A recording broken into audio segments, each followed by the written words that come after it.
Welcome to the countryside, where the lanes are narrow and the fields are wide and the locals are vocal and propped up with pride.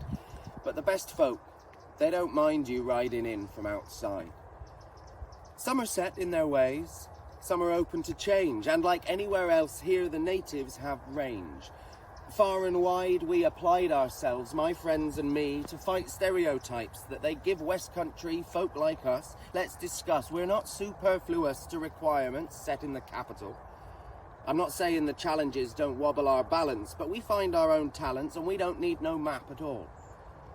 Years of orienteering and just disappearing, up hills and down quarries, fun, uncharted territories. We can craft our own stories if we're given the chance.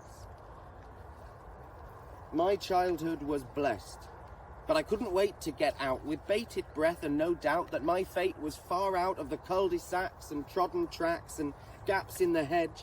You're taking up too much room if you're not living on the edge. Kindly neighbours often asked, so where's he to now?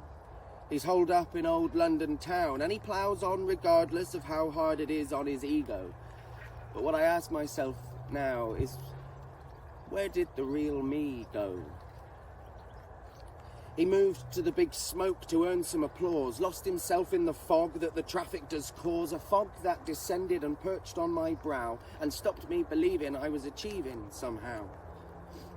See, the last thing my grandfather said to me was, don't burn the candle at both ends. Well, I ignored that advice, burnt the candle from two sides, and 3 times in the middle, those flames spread to my friends. We burnt candles, we burnt time, and we burnt cigarettes, and I logged up a memory book full of regrets. I ignored all the things I enjoyed as a bumpkin, denied myself the joy of carving tractors on pumpkins. But there's nothing romantic about the struggle. Too many plates spinning to feasibly juggle. The cracks start to grow when the show must go on, and the city ain't the place for me to grind on too long. I went from furrows to furlough, and my life hit a new low. Exhausted, I misplaced my self-worth. So I made a decision, a hard thing to call, but 'twas time to return to the place of my birth. For far too long, that there London has had all the spoils and the trudge and the trade-offs and the necessary oils that you throw down your throat to get through one more day. I want different. I want home.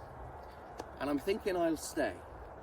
'Cause home, they say, is where the heart is, and it's time for me now to make it where the art is.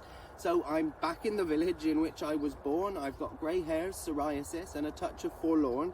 But the countryside's full of green pastures to adorn with some new southwest writing, and I shall fill it with corn. 'Cause there's one thing for certain, no showman's getting around it. Wherever you're roaming, leave the gate where you found it.